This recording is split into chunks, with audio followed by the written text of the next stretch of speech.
بسم اللہ الرحمن الرحیم۔ السلام علیکم معزز ناظرین و سامعین، زارا وائس میں خوش آمدید۔ دعا کی قبولیت اور غموں سے نجات کا نبوی نسخہ۔ حضرت سعد بن ابی وقاص رضی اللہ عنہ فرماتے ہیں کہ آپ کو اس کی خبر دیتا ہوں کہ رسول اللہ صلی اللہ علیہ وسلم نے ہمارے سامنے اول دعا کا ذکر کیا ہی تھا کہ اچانک ایک اعرابی آ گیا اور آپ صلی اللہ علیہ وسلم کو اپنی باتوں میں مشغول کر لیا۔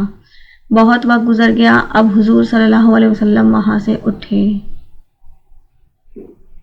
اور مکان کی طرف تشریف لے چلے۔ میں بھی آپ صلی اللہ علیہ وسلم کے پیچھے ہو لیا۔ جب آپ صلی اللہ علیہ وسلم گھر کے قریب پہنچ گئے، مجھے ڈر ہوا کہ کہیں آپ صلی اللہ علیہ وسلم اندر نہ چلے جائیں اور میں رہ جاؤں، تو میں نے زور سے زمین پر پاؤں مار کر چلنا شروع کیا۔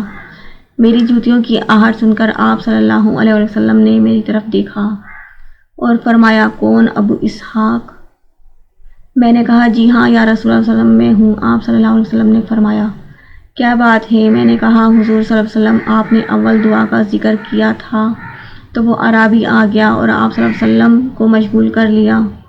آپ صلی اللہ علیہ وسلم نے فرمایا، ہاں، وہ دعا حضرت ذوالنون علیہ السلام کی ہے جو انہوں نے مچھلی کے پیٹ میں کی تھی، یعنی لا الہ الا انت سبحانک انی کنت من الظالمین۔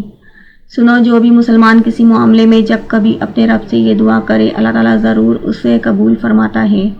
ابن ابی حاتم میں ہے، جو بھی حضرت یونس علیہ السلام کی اس دعا کے ساتھ دعا کرے، اس کی دعا ضرور قبول کی جائے گی۔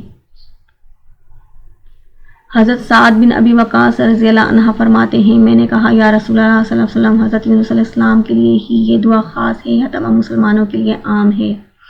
یہ جو بھی چاہے یہ دعا کرے۔ آپ صلی اللہ علیہ وسلم نے فرمایا، کیا تو نے قرآن میں نہیں پڑھا کہ ہم نے اسے غم سے چھڑایا اور اسی طرح ہم مومنوں کو چھڑاتے ہیں؟ جو بھی اس دعا کو کرے اس سے اللہ تعالیٰ کا قبولیت کا وعدہ ہو چکا ہے۔ Thanks for watching, please like, share and subscribe.